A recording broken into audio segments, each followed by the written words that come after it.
You ask Tiger to solve. This deals with linear equations with one unknown.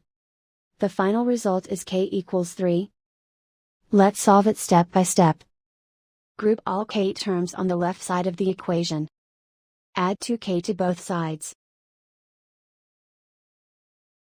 Group like terms. Simplify the arithmetic. Group like terms.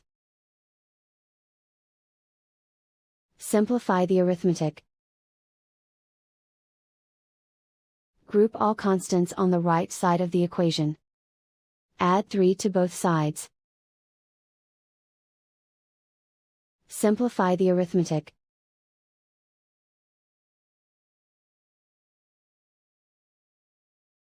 Isolate the k.